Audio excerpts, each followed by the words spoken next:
Welcome to ASTR, bringing you the Seventh-day Adventist Church's past and present in order to inspire for the future. Join the team from the General Conference Office of Archives, Statistics and Research every other week as we share exciting stories and informative facts from the Church of yesterday and today. This week, Dragoslava Santrak shares the story of Francis Dolphin, the earliest pioneer in the church in Ghana and an early Ghanaian missionary to elsewhere in West Africa.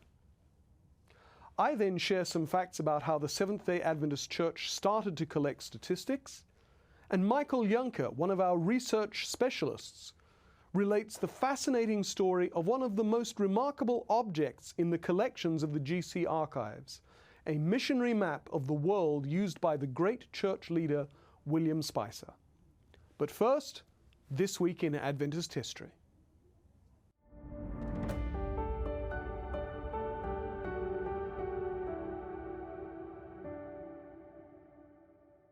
Welcome to This Week in Adventist History. On March 22nd, in 1903, Aileen Dumas Lee, a world-renowned African-American lyric soprano soloist, was born in Tennessee. From an early age, she was involved with music, and by the age of 8, Lee was her local church's organist, and at 13, she had obtained a musical diploma and begun teaching piano. Lee made her major debut as a lyric soprano soloist when she performed Handel's Messiah at the Detroit Art Institute Lecture Hall in 1948. In the summer of 1950, Lee and Theodore Ledvin were awarded the Michaels Memorial Award. Lee was the first African-American to receive the distinction. In October of 1952, Lee debuted at the New York City's Town Hall. The New York Herald Tribune exclaimed that Aileen Dumas Lee's performance is one of the most finished and exciting to be heard anywhere. Critics Louis Biancali wrote that great voices are still few and far between. Miss Lee's is one of the few. Over the next decade, Lee performed music by Bach, Mozart, and Handel, as well as Negro spirituals, singing in 4 languages in the great music halls of Chicago, New York City, Los Angeles, London, Paris, and Rome. She also appeared on television and radio across the United States. Reviews of Lee's performance appeared in the New York Times, Chicago Tribune, Washington Post, and Los Angeles Times. Claudia Cassidy of the Chicago Tribune wrote that Lee was one of the generally beautiful voices of our time. A lifelong Seventh-day Adventist, Lee was Oakwoods College's first artist resident from 1966 to 1970, while also a professor of voice in the music department. She performed at 2 General Conference sessions, and Chapel Records, an imprint of Pacific Press, produced 2 Dumas records. The first was Aileen Dumas, soprano, and the second was Prayer, Praise, and Power. To read more on Aileen Dumas Lee or other Seventh-day Adventist artists, please visit the Encyclopedia of Seventh-day Adventists online at encyclopedia.adventist.org. This has been a look at This Week in Adventist History.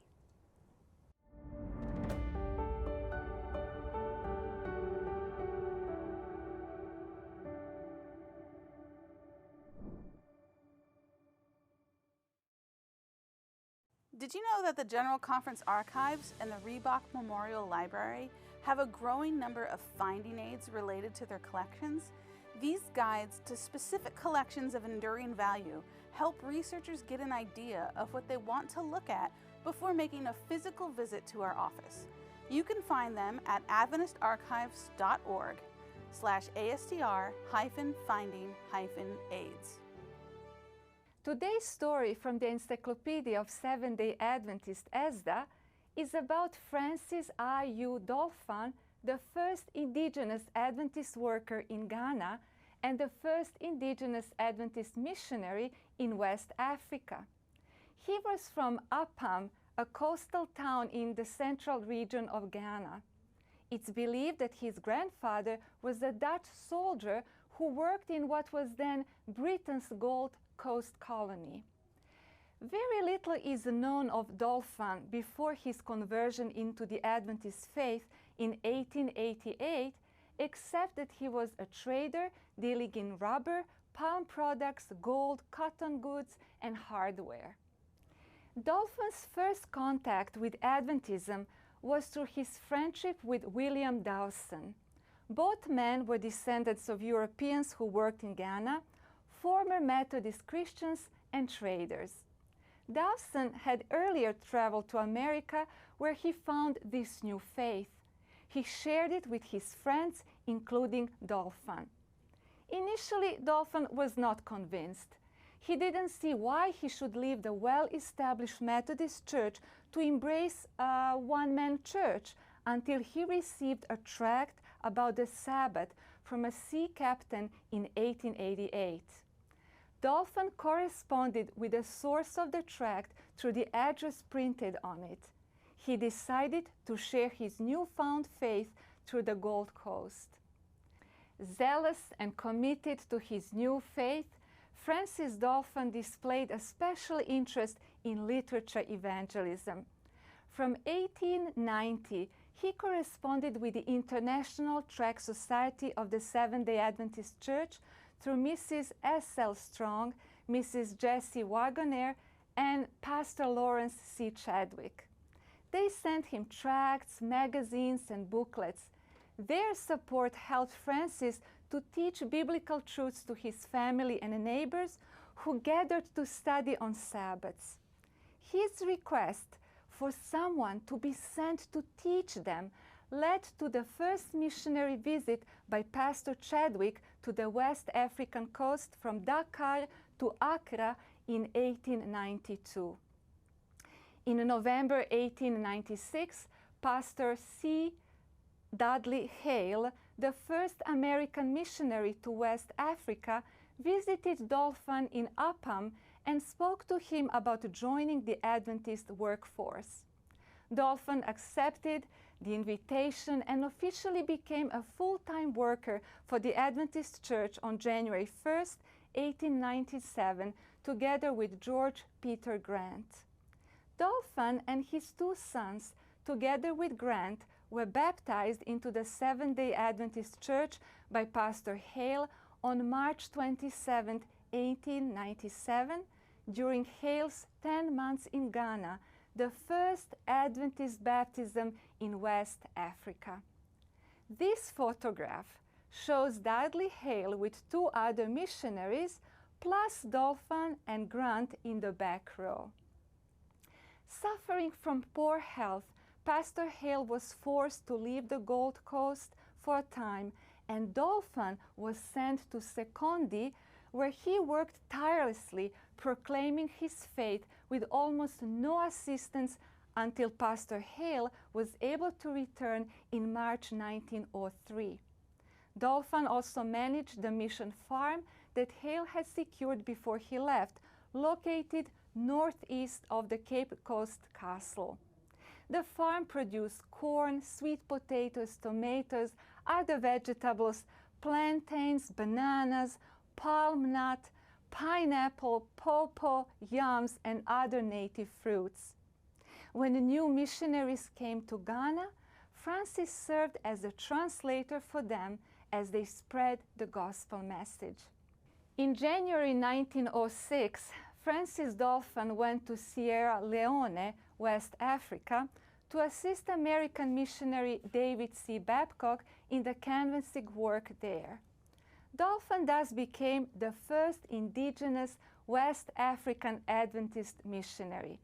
He had success in Sierra Leone, but left after a few months. We don't know why. After his retirement, Francis Dolphin moved back to Upham, where he lived under the care of his daughter. He died in Upham sometime between 1910 and 1914. Modern recounting of the work in Ghana acknowledges Brother Dolphin's Sabbath-keeping group stemming from reading Adventist tracts as the beginning of the Adventist work in that region.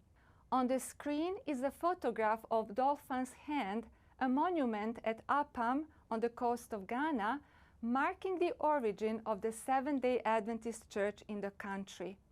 On this photo is the Upham Seventh-day Adventist Church building that was dedicated in 2013 in commemoration of 125 years of Adventism in Ghana. To read the whole story about Francis Dolphin and the history of the Adventist Church in Ghana, as well as more than 4,000 other articles and stories of Adventism around the world, visit the Encyclopedia of Seventh-day Adventist online at encyclopedia.adventist.org.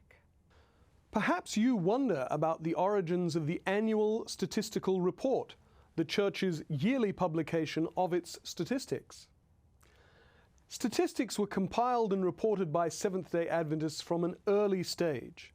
Immediately after the founding General Conference session in 1863, a session of the Michigan Conference was also held, at which a statistical report about the conference, its local churches, and membership was given. This points to the interest in statistics from even before the denomination was formally organized. At the fourth General Conference session in May 1866, the session voted as follows: that the delegates from each state conference should furnish to the General Conference the statistics of their respective conferences, and that the secretaries of the several conferences furnish the delegates of their own conferences such statistics, specifying the number of ministers and licentiates, the number of churches, the number of the membership, and the total amount of their systematic benevolence fund, etc. The Michigan Conference, which again had its session immediately after the General Conference, promptly embodied the need for this report in its constitution. And at the next year's fifth session in May 1867, the first annual statistical report was duly presented by General Conference Secretary Uriah Smith. At every annual GC session thereafter, a statistical report was presented by the Secretary.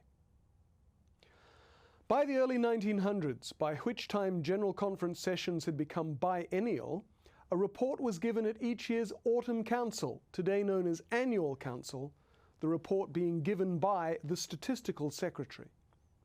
Thus, starting in 1867, an annual report has been presented to a representative body of the Church and published by the Church, initially in the Church's paper, the Review and Herald, later in the General Conference Bulletin, and since 1907, as a standalone publication, the Annual Statistical Report.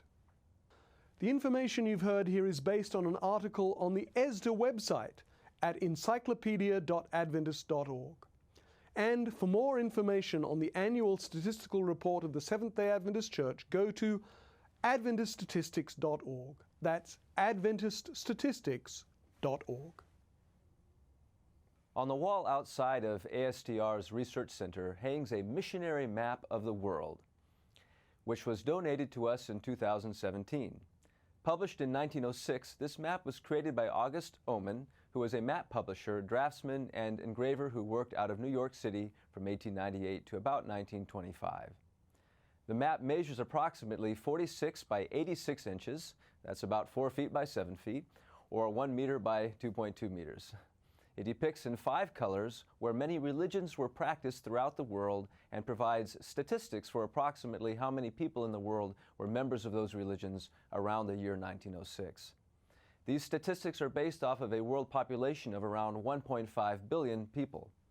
However, today, around 2023, the United Nations estimates the world population to be around 8 billion people.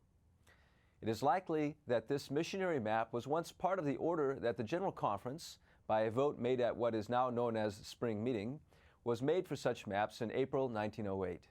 That map is described as being 50 by 87 inches and printed on strong cloth and in attractive, fast oil colors to represent the prevailing religions of the world, and including appropriate texts, tables, and population statistics, and a striking diagram illustrating the numerical relations of the leading religions. Though our map is a little smaller, this description certainly matches our map. It is very possible that our map has shrunk by a few inches in the decades between its creation and the present. If it did, we do not know why. The General Conference bought 500 of these maps. Due to this bulk purchase, the GC was able to sell the maps to Adventist churches and schools, including the shipping fees, for $2.25. Today, that would be a little more than $70 US. A version with Seventh-day Adventist mission stations marked on it was sold also for $2.75. These maps were seen by church leaders as a valuable means of awakening an intelligent interest in the regions beyond and a way to deeply impress the need of the great work to be done throughout the world. The story which accompanies this particular missionary map of the world is that William A. Spicer, General Conference Secretary from 1903 to 1922 and General Conference President from 1922 to 1930, used this very map when he spoke. He would take it with him on his travels across North America and probably around the world, and when he spoke would hang it behind him and use it as an illustration tool to expound on how the third angel's message was reaching around the entire globe. Since the map is a historical artifact, framing it was the best way to preserve it, and we were fortunate to be able to have it framed. However, we also thought it was necessary to share it, even if the statistics and terminology on it are now out of date, as it is an example of the tools used to inspire Seventh-day Adventists to go into all the world. It's also fitting for it to hang in the office of the Archives, Statistics and Research, since we still collect statistics related to mission work today. You can find such statistics by visiting our website, AdventistArchives.org, and clicking on Statistics. Thank you for watching ASTR, the program that brings together the Adventist Church's past and present in order to inspire for the future.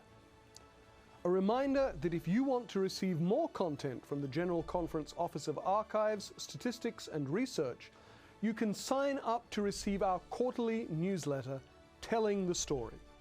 To sign up, email us, archives@gc.adventist.org. That's archives@gc.adventist.org. Thanks again for watching. Join us again soon as we bring you more of the most inspiring and interesting content from the Adventist Church of yesterday and today.